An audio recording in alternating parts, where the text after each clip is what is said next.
Hello there, and welcome into my sports talk show. I'm your host, Carl Achin Jr., joined today by a special guest today on my sports talk show, Mike Clay, ESPN NFL fantasy football analyst. How you doing today, Mike? I'm doing great, my friend. It's good to talk to you. Great to have you on. Yeah, absolutely. Appreciate you having me. What's your favorite part, and why did you want to go into the sports broadcasting business? Well, I've always been into sports since I was young. I'm sure you're the same way. When I was very young, I had notebooks with stats and just loved going to games and watching games. Went to a lot of baseball, football, basketball, hockey, NASCAR races, everything with my dad. So I've just always been into sports. I wrote about it, kept track of stats when I was a kid. I was the sports editor for my newspaper in college and a broadcaster, and it just kind of built and built from there. Eventually, out of college, I got into a focus into football, I guess is the best way to put it, and kind of put a lot of my time into that, and I just loved it and enjoyed doing it, and it's kind of grown from there. Now, when you were in college, you worked as a sports editor for the Keystone newspaper. How did you like that?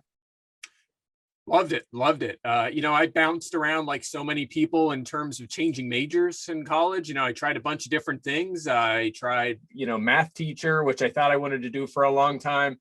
Didn't love that. I tried journalism, but honestly, Carl, I didn't like writing about anything except for sports. So I ended up getting a degree in accounting, but my passion was always sports. So I played intramurals. I broadcasted anything I could do, whether it was our Division II basketball teams at Kutztown, or baseball, traveling with the baseball team, softball, anything I could do, just writing and following and investing myself in sports. So it was great to be the sports editor there. I was fortunate to be able to do that for 3 years while broadcasting as well. It was awesome, and really helped me get started. Without getting a journalism degree, at least getting experience in journalism and learning how to cover sports was an important part of my time at Kutztown University, and really kind of shaped who I am today. What university again? Can you repeat it? Yeah, Kutztown University. It's in Pennsylvania. Is it close to Philadelphia? Yes, it's about an hour away from Philadelphia. I grew up about an hour and a half away from Philadelphia. That's where I was born and raised. You must be a big fan you must have loved how they made their stadiums in Philadelphia. The Eagles are over here, the Phillies are over here, the 76ers and Flyers are over there. I've been to the Philadelphia Phillies Stadium before. Yeah, no question about it. That's where I grew up. I used to go down there all the time. We would get, on an Eagles Sunday, we would go down very early. We were like pretty much the first bus there. We used to park on the railroad tracks a couple blocks away from Veterans Stadium, and we would cook out there on the railroad tracks.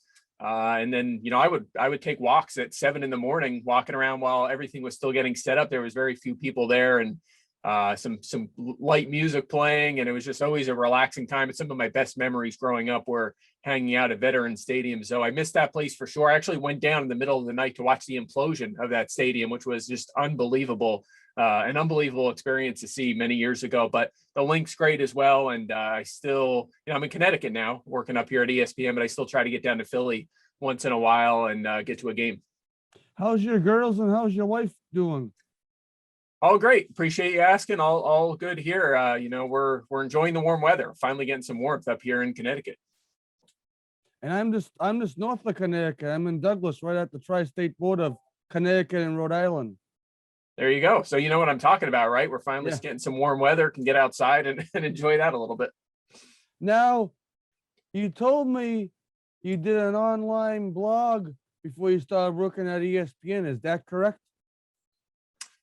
Yeah, sort of. I bounced around a couple places. When I first got into fantasy football, I had my own site, Fantasy Depth Chart. People that have followed me a long time would remember that, fantasydc.com. That's where I got my start, just really grinding and writing about football. And my first batch of projections ever came out. That was I started right around when Aaron Rodgers kind of emerged in the NFL. That's really when I got in. One of my first articles was Aaron Rodgers is going to be great. He's going to be the top scoring fantasy quarterback. And certainly that set me in the right direction because he did, in fact, break out that season. So, there's some misses too, of course, along the way, but that was one of my memories from back in the day. After that, I bounced around. I went to Pro Football Focus, actually. They're a huge site there. They do fantastic work now, but I went there and started their fantasy section. We kind of built that into a powerhouse. And then from there, I contributed some other places, including Roto World, which was a lot of fun, but eventually worked my way to ESPN where I am now. And it's been a great ride. Now, how long did it take you to get the ESPN, and how did you get in there? If you mind me asking, don't mind me asking. Yeah, sure. When I was at PFF, I contributed at ESPN for a couple of years and kind of got to know the people there and did work for them. And, I guess they liked what I was doing because, at some point they decided to hire me on full time. I've been there about, I think it's 4 or 5 years now. We're right around the turn into year 5, I believe it is. So it's been awesome. It's been great to be a huge part of the ESPN NFL fantasy and gambling standpoint, whether it's on air, or writing for the site or contributing to ESPN Plus or behind the scenes. I do a lot of little things behind the scenes to keep the fantasy game up and running, and I love that kind of stuff too. Now, what's your favorite part of walking into the worldwide leader in sports in Bristol, Connecticut? How do you feel? Do you feel like it's like Aaron Rodgers going, or Drew Brees, or Tom Brady walking into work every day? Yeah, it's awesome. I mean, it's awesome. It's very much as a feel of kind of a college campus. They call it a campus for a reason. It has that feel to it with all the wonderful people there. But that's really the key, is the people. It's just a great group of positive people. Everyone is friendly and trying to help each other, and it's so much fun to be able to talk sports all day and see everybody's memorabilia and just. It's sometimes actually I work from home because it's hard to go in because you just want to interact with everyone and talk about the latest game or the latest thing you're working on, or just catch up with people. So it's a great place to be. It's been tough during COVID not being able to visit with people. I haven't seen some of my closest friends and colleagues in person in quite a long time, but hopefully things will change soon and we can pick that back up again.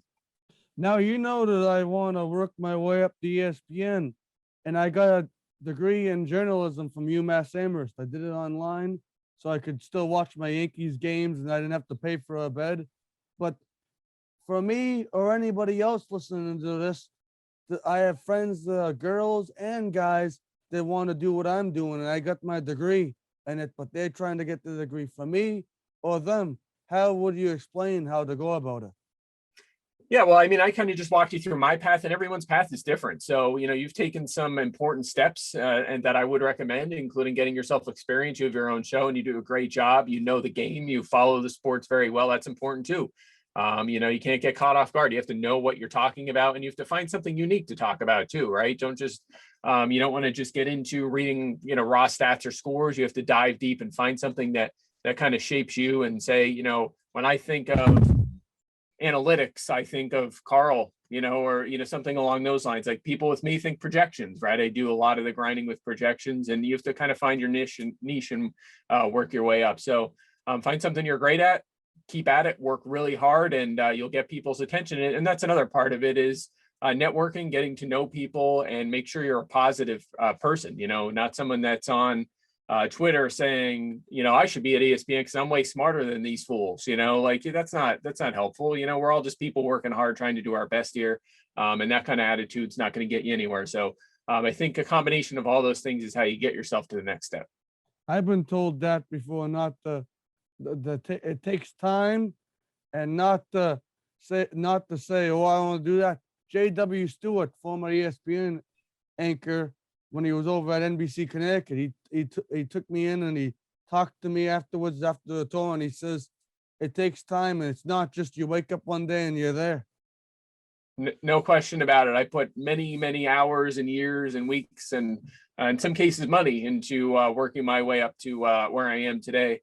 It was at PFF, we started from scratch. There was just nothing there. There was no fantasy content whatsoever. And we built that into a huge fantasy site. And it took a lot of man hours to do that behind the scenes and in front of the scenes as well. So there's no question about it, regardless of what you want to do, really in any industry, any walk of life. If you have a passion for something, stick with it. If it feels like if it feels like work, like just something you don't like and you dread it, it's probably not something you want to be doing long term. But if you enjoy it, if you look forward to, I can't wait to get up at 8 and dive into the latest projections. It could be stuff that's tedious. Like me, every day I look at the transactions wire and I update all the depth charts and defense, offense, offensive line, everything.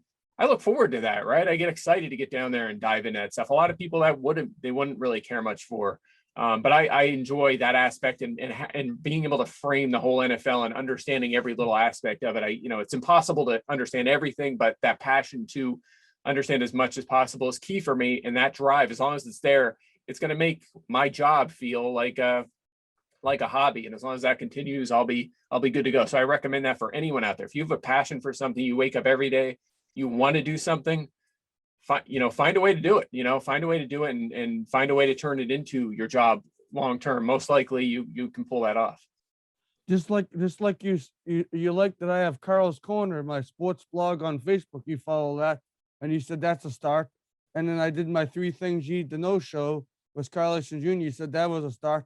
But Dave Sims, the Mariners broadcaster, told me I can't always use a teleprompter. He said I need to use my brains if I'm on the radio or if I'm doing play-by-play on TV, like Michael Kay or Al Michaels or Dave Sims or Joe Madden or anything like that.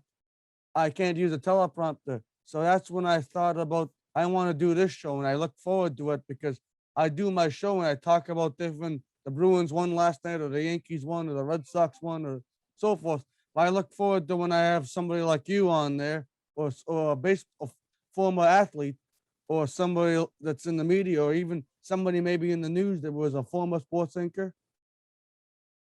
Yeah, no question about it. There's no question about it. You gotta be able to think on your feet too. So, and that's something I've always worked hard at. You don't just, not everyone is an expert in every field. You have to work on stuff like that. And I was always just I'm an introvert. I'll be completely honest. A lot of, it's hard for an introvert to make an impact in terms of public speaking and on television, but you get more and more comfortable with experience. So you need to get reps like you are, and eventually it becomes natural. You home? Am I home? Yeah. Yes, I am. Yep. I do a lot of work from my house. Yes, I do, which is a nice part of the job. Are you going into the campus today or not today? Not today. Not today. With everything going on with COVID, we're not really on campus too much unless we're obviously very careful when we are. But if we're shooting something, I'll be on campus. But I also have a setup here in my house. So if I do, I hit for daily wagers or fantasy football live, something like that, I can do that right from my house, which is nice. Daily wagers. That's on 6 o'clock usually, and Doug Kazarian is the head anchor there. Yes, it is. Yes, it is. He used to be up in Connecticut here with us, and we used to, we had the nice set here, did a lot of segments, but he upgraded. He moved out to Las Vegas to our new studio and has a great crew out there. They do an awesome job. So it's fun to be a part of that show as well. One of the best up and coming shows we have. I saw him a couple of years ago in 18. I didn't know that he went out to Vegas. He moved and went to Vegas. So ESPN has a studio out there now?